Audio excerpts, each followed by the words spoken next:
இந்த ஒரு வாரத்துக்கான எல்லா டிப்ரெஷன், ஸ்ட்ரெஸ் எல்லாத்தையும் தீர்த்து ஃப்ரெஷ்ஷா இனி ஒரு வாரம் நம்ம வண்டி ஓடணும்னா ஃப்ரைடே ஆனா ஃப்ரெண்ட்ஸ் எல்லாரும் சேர்ந்து கிளம்பிருவோம். இது எங்களுக்கான நாள். Chocolate pudding, cauliflower pakoda, mutton rava biryani கூட கொஞ்சம் சுலைமானியும் போட்டுட்டு பார்க்குக்கு கிளம்பியாச்சு.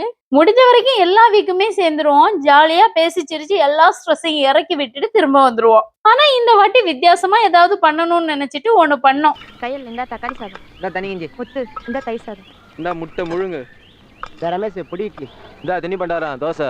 எல்லாருக்கும் புரிஞ்சிருக்கும்னு நினைக்கிறேன். நம்ம ஸ்கூல் படிக்கும் போது ஷேரிங் இஸ் கேரிங் சொல்லி கொடுக்காமலே ஆளுக்கு ஒரு பிடி எடுத்து வைப்போம்ல, அதை கொஞ்சம் ரீக்ரியேட் பண்றதுதான் பிளான். அன்னைக்கு நாம மட்டும்தான் இருந்தோம், இப்ப நம்ம பிள்ளைங்களும் இருக்காங்களே. சோ எங்க கூட எங்க பிள்ளைங்களுக்கான ஃபுட்டையும் சேர்த்து எடுத்துட்டு போனோம். இதுல ஒவ்வொருத்தங்களும் அவங்கவுங்களுக்கான ஃபுட்டை கொண்டு வந்திருந்தாங்க.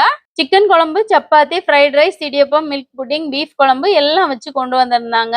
சாப்பிட்டு முடிச்சதுக்கு அப்புறம் குடிக்க இஞ்சி போட்ட சுலைமானியும் லெமன் டீயும் ஃபிளாஸ்க்ல எடுத்துட்டு வந்திருந்தோம். இவ்ளோ க்ளோஸா இருக்கக்கூடிய இந்த ஃப்ரெண்ட்ஸ் எல்லாம் யாருன்னு தெரியுமா? கொஞ்சம் வருஷங்களுக்கு முன்னாடி பக்கத்துல உள்ள பார்க்ல நான் பிள்ளைங்களை விளையாட கூட்டிட்டு போறப்ப பிள்ளைங்கள்ட்ட நான் பேசுறதை கேட்டுட்டு நீங்க தமிழான்னு கேட்டு பேச்சு கொடுத்து ஒவ்வொருத்தங்களா வந்து சேர்ந்தவங்க தான் இவங்க எல்லாருமே. 8 வருஷம் ஆச்சு, ஆனா வருஷங்கள் ஓடுனதே தெரியல. இப்ப பிள்ளைங்களும் வளர்ந்துட்டாங்க. வீட்டுல என்னைக்குதான் சமைச்சு சாப்பிடுறோம். ஒரு நாள் எல்லாருமா சேர்ந்து இந்த மாதிரி சாப்பிடும் போது அடுத்த தலைமுறைக்கு பகிர்ந்து சாப்பிடுறதுல உள்ள சந்தோஷத்தை கொடுக்குறோம். இதுல இருந்து நான் என்ன சொல்ல வரேன்னா, இந்த ஹரிபரியான துபாய் லைஃப்ல எந்த ஒரு வாய்ப்பும் நம்மளை தேடி வராது. நாம தான் வாய்ப்புகளையும் சந்தோஷங்களையும் தேடிக்கணும். அப்படி கிடைச்ச ஒரு வாய்ப்பு தான் இது. இந்த வீடியோ உங்களுக்கு பிடிச்சிருந்தா லைக் அண்ட் ஷேர் பண்ணிட்டு மறக்காம ஃபாலோ பண்ணிக்கோங்க. பை, அஸ்ஸலாமு அலைக்கும்.